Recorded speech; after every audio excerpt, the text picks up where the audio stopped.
के तरीके से होगा, उसको बदलाव भी करना वही करेगा। उसने तरीका बता दिया है कि परम संत की शरण में आकर के सतभक्ति करने वाले के फिर सभी पाप प्रारब्ध के पाप कर्म भी नाश हो जाया करते हैं। अब कोई कहता है कि प्रारब्ध में जो लिखा है वो तो आपने भोगना ही पड़ेगा। बिल्कुल ठीक है, जब तक आप उस संत और उस परमात्मा की शरण ग्रहण नहीं लेते जो इन पाप कर्मों का नाश करने में सक्षम है, तब तक तो आपने ऐसे ही होगा, जैसा कर्म किया वैसा ही भोगना पड़ेगा।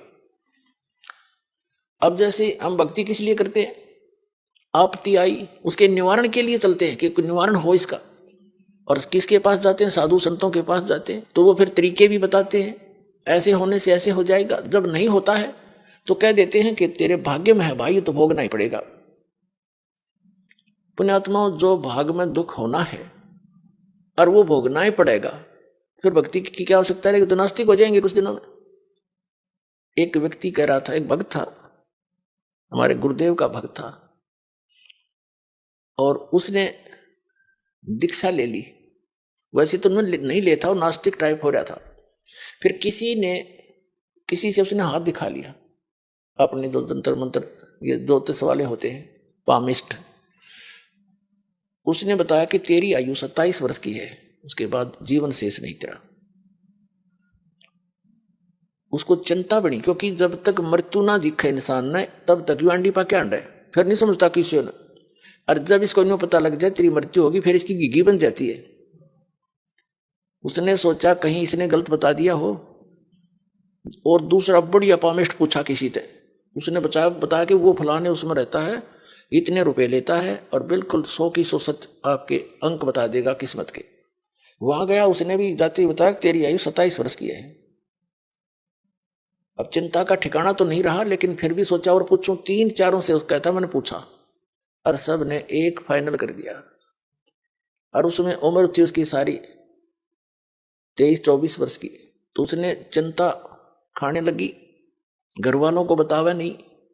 फिर उसको राम की कथा भी सुनाने लगी, क्यों मौत निकट दिखाई देती। कहीं कहीं ऐसे सत्संग सुनाया, एक दिन दया होगी, परम संत की शरण में उसको मिल गई। अब वो भक्ति में दृढ़ होकर लग गया। घर वाले कहें तेरा बीमारी क्या है, वो कहे मैं ठीक हूं, कोई दिक्कत नहीं है। ना ढंग से खावे, ना उड्डे पैर, ना घनासा बैठ के किसी से बात करे, ना हंसे।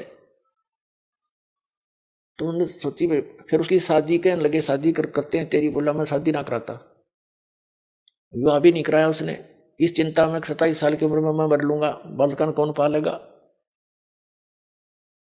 अब वो 27 साल का हो गया, और जब 27वां वर्ष आया तब तो उसकी कति और 2 रोटी खाओ था एक रहेगी, और लेकिन भक्ति में ठीक लगा रहा। अब जब देखा उसने 27वां वर्ष पूरा हो गया, यानी दिसंबर का 31 तारीख आई, तब उसने सोची भाई चलो, उसकी अपनी जो डेट ऑफ बर्थ थी उसके हिसाब से जो डेट था उसने फिक्स करके उसने सोचा 1-2 दिन आगे पाछा हो जाया करे, बात तो लो लग रही है तो आ लिया टाइम। 1 दिन गया, 2 दिन गया, 3 दिन गया, चौथा दिन भी इंतजार करी, 5 दिन हो गए, 10 दिन हो गए, 15 दिन हो गए। उसने सोचा आज फिर दिखा लूं। वो फिर गया उन पामिस्टों के पास जो सबसे बढ़िया वाला था। उसने नो ना बताई कि आपने पहले नो बता रखी थी, कभी फिर वही बता दे। उसने जाकर देखा, जी मेरी कितनी उम्र है। उसने बताया भाई तेरी उम्र तो 70 साल की है। मेरी उम्र 70 साल की। उसके बाद चीना कहते इसने तो का मार दिया, इसने पता था कि तो मरण हो रहा है। उसने फिर दूसरे को दिखाई, उसको दिखाई, उसने भी बताया कि भाई 70 वर्ष जीवेगा तो बच्चा, तेरी उम्र 70 वर्ष की है।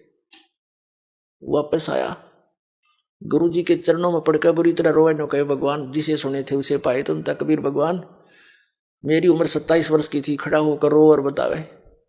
27 साल के बाद उसने ब्याह करवाया, और ईबते जीव है वो।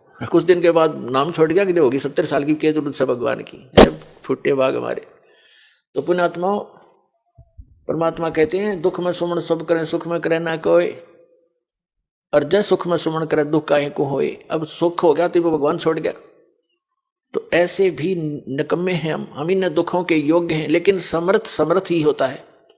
उसने अपनी समर्थता दिखा दी जो वेद बताते हैं ऋग्वेद मंडल नंबर 10 सूक्त नंबर 161 के मंत्र नंबर 2 में लिखा है कि यदि कोई रोगी हो, उसका रोग अक्षमता से भी आगे पहुंच गया हो और उसकी मृत्यु भी हो जावे, तो भी परमात्मा अपने भगत की 100 वर्ष की आयु यानी आयु बढ़ा सकता है, और मरने के उपरांत जहां भी कहीं गया हो वहां से वापस ला करके उसको पुनर्जीवन दे सकता है, उसी बॉडी में प्रवेश कर सकता। तो वो परमात्मा ये कबीर जी हैं।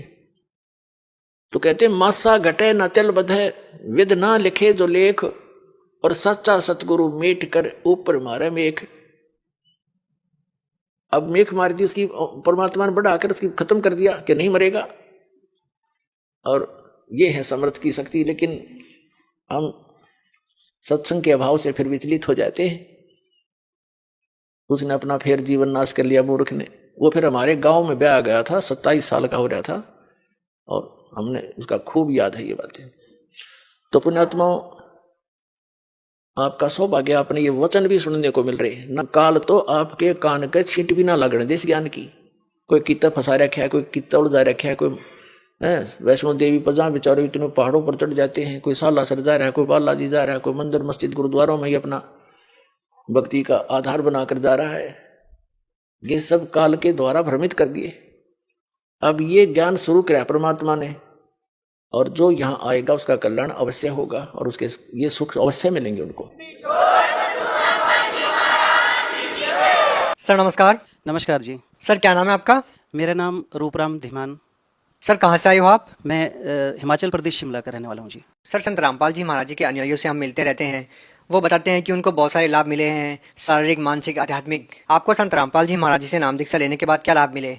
सर सबसे पहला लाभ तो मैं ये कहूँगा कि हमें सही भक्ति मार्ग मिला, और सत साधना मिली, और सच्चे गुरु मिले, सच्चा नाम मिला, आध्यात्मिक लाभ मिला, और मानसिक शांति मिली। इससे बड़ा लाभ और कोई हो नहीं सकता। बाकी छोटे मोटे लाभ तो हम हर रोज़, हमें परमात्मा को हम महसूस करता हूँ, मैं हर वक्त अपने साथ महसूस करता हूँ। और जो भी मतलब ऐसी अब स्थिति आ गई है, जो हम सोचते हैं वो होने लग जाता है। और परमात्मा ने सारे सुख दिए हैं हमें, आर्थिक, भौतिक सारे सुख जो हैं। हमारी आर्थिक स्थिति भी बड़ी अच्छी हो गई है, बच्चों की भी आर्थिक स्थिति मेरी अच्छी हो गई है, कोई चिंता की बात नहीं है। जबकि पहले जो है वो हम कमाते थे, उसमें पता नहीं चलता था कि कैसे खर्चे में पूरा नहीं होता था खर्चा। लेकिन अब ऐसा हो गया कि थोड़े में बहुत मिल रहा है हमें जी। बरकत है हमारे हर काम में। और भूत प्रेत की बाधाएं, वो जब इन तांत्रिकों के पास जाते थे तो वो भूत प्रेत का हमें बताते थे सारा, और वो चीज़ें हमें तंग भी करती थी। हम भी महसूस करते थे उस चीज़ को कि ये लगी हुई चीज़ें। लेकिन उस दिन के बाद वो सब गायब हो गई। मैं खुद हैरान हूँ कि वो अब वो भूत प्रेत कहाँ चले गए। अब वो देवताओं की जो समस्या बाधाएं थी वो कहाँ चली गई, और जो ग्रह में हमारे दोष लिखे थे कुंडली में वो कहाँ चले गए। अब वो ऐसा हमारे साथ कुछ नहीं हो रहा जैसा कि लोग बताते हैं कि आपके साथ ये होने वाला है, कुंडली में ये लिखा हुआ है, वो है। ये अब ऐसा कुछ नहीं हो रहा उसके बाद, जब से हमने नाम दीक्षा ली है। मेरा जो छोटा बेटा है वो चंडीगढ़ में जॉब करता है, तो वो अक्सर बीमार रहता था, उसको बुखार हो जाता था, बार बार टाइफाइड हो जाता था। तो कई बार हुआ उसको टाइफाइड, तो हम उसको शिमला लाना पड़ता था। चंडीगढ़ में भी ठीक नहीं होता था, दवाइयों से ठीक नहीं होता था, तो हम यहाँ उसको ले आते थे, शिमला में दिखाते थे। उसके बाद जब से संत रामपाल जी महाराज जी की शरण में गए हैं, तब से उनको वो बुखार की शिकायत नहीं हुई, उसको ठीक रहता है। सर मैं आपको और बताना चाहता हूँ, मेरा जो बड़ा बेटा है वो गाड़ियों का, उसका गाड़ी चलाता है, वो गाड़ियाँ रखी है। तो एक दिन वो चंबा जा रहा था, तो पहाड़ी रास्ता था, और एक तरफ को खाई है पहाड़ों का, आपको पता ही है कितने वहाँ खाइयाँ हैं और कितने खतरनाक रास्ता होता है। तो जैसे वो गाड़ी का एकदम से टायर निकला, 80 की स्पीड में गाड़ी जा रही थी, तो पलट भी सकती थी गाड़ी, कुछ भी हो सकता था, खाई में भी गिर सकती थी। लेकिन सतगुरु रामपाल जी महाराज की दया से वो गाड़ी एकदम से रुक गई वहीं पर, और बीच में एकदम से गाड़ी रुक गई सड़क के बीच में, और बच्चे को, उसको कुछ भी नहीं हुआ। एकदम से उसको लगा कि क्या हुआ, पता भी नहीं चला उसको कि क्या हुआ, और टायर जो है दूर जाके गिरा। और संत रामपाल जी महाराज जी की दया से मेरा बेटा